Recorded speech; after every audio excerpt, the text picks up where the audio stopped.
Indo पाक war की बात करें, जहां पर पाकिस्तान की और जो इंडिया की एयर फोर्सेस थी, उन्होंने आपस में क्लैश किया।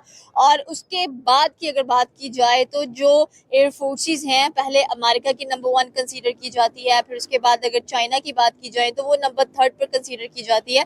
लेकिन अभी रिसेंटली कहा गया है, सुनने में आया है कि जो इंडिया की एयर फोर्स है उसने चाइना की एयर फोर्स को पीछे छोड़कर जो 3rd रैंक है उसमें अपना स्पेस बना लिया है। बट चाइना को ये बात पसंद नहीं आई है कि हमारी एयरफोर्स कैसी इतनी ज्यादा कमजोर, इतनी ज्यादा वीक हो सकती है कि अगर हम लोग वर्ल्ड मिलिट्री की बात करें या उनके एक आर्टिकल की बात करें, उन्होंने इंडिया को 3rd पर रैंक कर दिया है।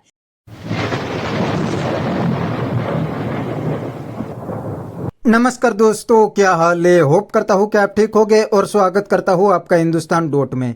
दोस्तों, एक पाकिस्तान और चाइना को बहुत बड़ा झटका लगा है। जी हाँ दोस्तों, एक रिपोर्ट के मुताबिक इंडियन एयरफोर्स अब दुनिया की 3rd पावरफुल एयरफोर्स बन गई है। यह न्यूज़ सुन के पाकिस्तानी भी बहुत परेशान है। और दोस्तों, डोनाल्ड ट्रंप भी काफ़ी दिनों से इंडिया के सामने बहुत ही उछल रहे थे, लेकिन अब वो भी धीरे धीरे लाइन पे आने लगे हैं और अब इंडिया के साथ ट्रेड डील करना चाहते हैं। तो दोस्तों, बिना टाइम वेस्ट किए वीडियो में आगे देखते हैं इंडियन मिलिट्री और इंडियन एयरफोर्स पे पाकिस्तानी पब्लिक क्या कहती है।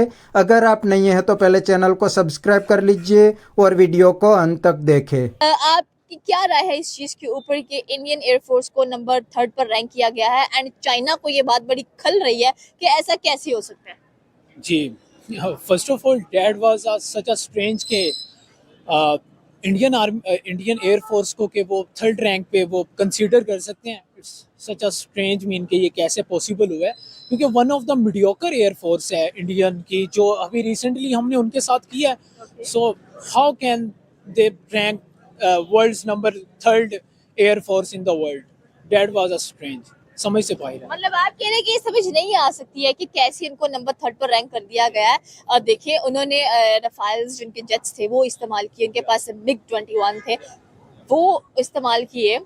एंड आप स्टिल कह रहे हैं कि इंडियन एयरफोर्स इतनी अच्छी नहीं है। Yeah, of course, they are such a uneducated air force and such a mediocre air force आप उसे कह सकते हैं। मीन के उनके पास one of the best technology के राफेल्स थे और वो उन्हें उनका इस्तेमाल करना तक नहीं आया, और आप उन्हें 3rd रैंक पे आप उन्हें रैंक कर दें। डैट वाज अ स्ट्रेंज, और ये नाकाबिले यकीन है और मतलब अनबिलीवेबल ये चीज़ हो चुकी है। इस पे ओके, साथ में ट्रम्प की बात करते हैं कि ट्रम्प ने पहले इतने टैरिफ्स लगाए, पाकिस्तान पर भी 19% टैरिफ लगा दिया, ब्राजील पर 50% लगाया, चाइना पर 100% लगा दिया, इंडिया पर 50% लगाया। लेकिन दिवाली की कॉल जाते ही ट्रम्प ने फिर से अपना रूप बदल लिया। वो जैसे सांप रूप बदल लेता है, देखे गिरगिट बदल लेता है, वो भी वैसे ही कर रहे हैं और कह रहे हैं कि ठीक है मोदी, हम आपके साथ एक बार फिर से ट्रेड डील करेंगे और मे भी जो हमारे टैरिफ्स हैं वो हम आपसे 12-15% पर ले आए। लगता है कि ट्रम्प सीरियस है इस बार। ऑफ कोर्स के इसमें जो आई थिंक कि सबसे बड़ी रीज़न है वो ये है कि देखें, चाइना और जो यूएसए है उनका वो क्लैश तो रहेगा ना सुपर पावर बनने में और वो सारी चीज़ें में। तो उनमें जो चाइना से प्रोटेक्ट कर सकता है यूएसए को, वो इंडिया ही है। हम तो हो नहीं सकते। तो डैट्स वाई कि वो कहीं ना कहीं तो वो इस चीज़ को प्रेफर आउट करेंगे ना, इंडिया को। यूएसए करेगा, ट्रम्प करेगा।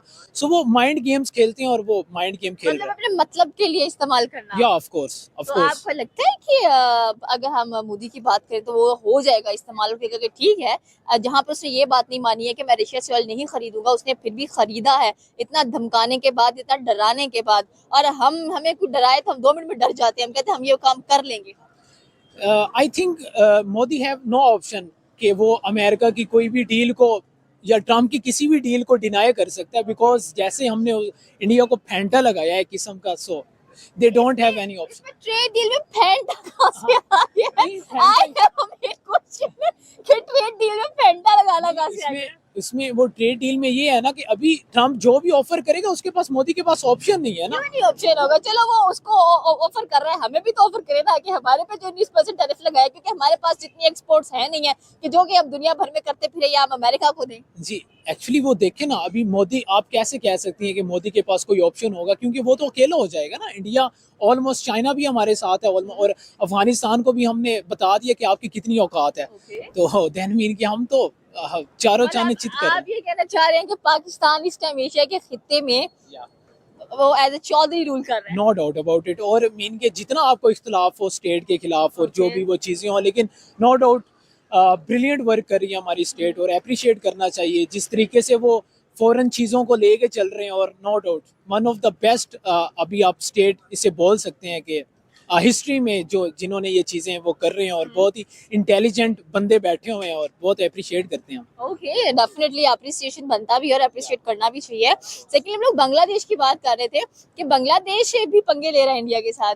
अब बांग्लादेश ले सकता है पंगे, क्योंकि कहते हैं पाकिस्तान और बांग्लादेश भाई भाई है, दोनों एक साथ लग गए। नहीं, बांग्लादेश पंगा नहीं ले सकता। बांग्लादेश का जो बैकबोन है वो पाकिस्तान है। Okay. सो पाकिस्तान के साथ जो उनका एक वो रिलेशन एक बॉन्ड बन रहा है, डेट्स वाई उनके अंदर वो चीज़ अभी आ रही है कि हम भी इंडिया के साथ वो चीज़ कर सकते हैं। तो इसमें भी आपको पाकिस्तान की जो अभी स्टेट है, पाकिस्तान के जो आर्मी चीफ हैं, फील्ड मार्शल हैं, उन्हें आपको अप्रिशिएट करना होगा कि उन्होंने इन चीज़ों को बहुत अच्छे तरीके से हैंडल आउट किया है। बिल्कुल आपकी बात सही है। और क्या लगता है कि पहले बांग्लादेश ने 50% नेट कट ऑफ किया इंडिया का और इंडिया ने उठाकर पूरा 100% कर दिया, तो अब बांग्लादेशी नेट कैसे इस्तेमाल करेंगे? Net is important part. Of course जब आप पाकिस्तान देगा, पाकिस्तान हमारी तो खुद शार्क्स काट जाती है। हमारा खुद इंटरनेट का आपको पता ही है कि कैसा है। आई डोंट थिंक ऐसा होगा। देखिए, आप अगर किसी चीज़ में इन्वॉल्व होते हैं या कोई डिसीजन लेते हैं तो उसके आप कुछ हासिल करने के लिए कुछ खोना भी पड़ता है। तो अगर वो बांग्लादेश ने ये डिसीजन लिया है तो उन्हें ये जो मुश्किलात है उनका सामना तो करना पड़ेगा ना। ये चीज़ें तो आएंगी, उन्हें ये चैलेंजेस उन्हें मतलब ओवरकम करने पड़ेंगे। ये चीज़ें तो आएंगी। बीच में चाइना और इंडिया के ताल्लुकात बड़े अच्छे हुए थे। इंडिया ने उसका 5 इयर्स का जो टूरिस्ट वीजा था उसको भी रीओपन किया और जो फ्लाइट्स थी उसके लिए भी अपना एयर स्पेस दिया था। तो फिर अचानक से क्या हो गया कि एकदम से फिर चाइना गुस्सा हो गया इंडिया के ऊपर कि आपकी एयरफोर्स इतनी आगे चली गई है और हम क्यों नहीं जा पा रहे हैं, जबकि हम यहाँ पर पाक चीन दोस्ती के बड़े नारे लगाते हैं।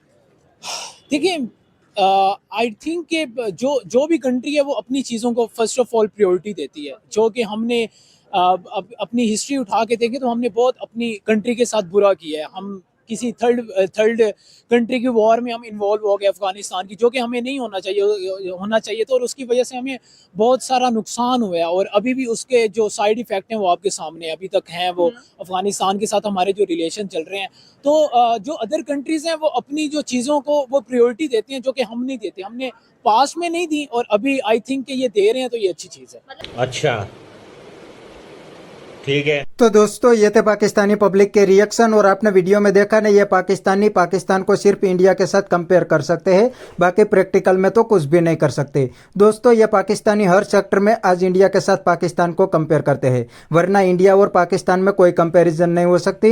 इंडिया हर सेक्टर में पाकिस्तान से बहुत ही आगे निकल गया है। आज इंडिया की इकोनॉमी दुनिया की 4th लार्जेस्ट इकोनॉमी है और रिपोर्ट के मुताबिक कुछ ही सालों में दुनिया की 3rd लार्जेस्ट इकोनॉमी बन जाएगी। और दूसरी साइड आप तो जानते ही होंगे, पाकिस्तान की इकोनॉमी 1 बिलियन पे चलती है। पूरा पाकिस्तान IMF के पैर में 1 बिलियन के लिए लेट जाता है। इवन पाकिस्तान के प्राइम मिनिस्टर तो पूरी दुनिया में कटोरा लेके ही घूमते हैं, फिर भी ये पाकिस्तानी हर वक्त इंडिया के साथ अपने आप को कंपेयर करते हैं। और दोस्तों, अब तो मिलिट्री पावर में भी इंडिया 4th नंबर पे आ गया है और इंडियन एयरफोर्स भी दुनिया की 3rd पावरफुल एयरफोर्स बन गई है। फिर भी ये पाकिस्तानी जाहिल कहते हैं कि हमारे पास जज्बा है, हम इंडिया के साथ लड़ेंगे। अरे टेक्नोलॉजी के साथ क्या ही लड़ेंगे। ऑपरेशन सिंदूर के दौरान देख लिया, पाकिस्तान आर्मी इंडियन हमलों को रोकने में बिल्कुल फेल हो गई थी। इंडिया ने जहां पे मिसाइल डाली थी वहां पे इंडिया ने टारगेट हिट किया था, पाकिस्तान आर्मी कुछ भी नहीं कर पाई थी। तो बस दोस्तों, आज के वीडियो में इतना ही। ये थे पाकिस्तानी पब्लिक के रिएक्शन। अगर आपको ये वीडियो पसंद आया तो वीडियो को लाइक शेयर कर दीजिए और चैनल को सब्सक्राइब करना मत भूलिए। थैंक यू, मिलते हैं नेक्स्ट वीडियो में।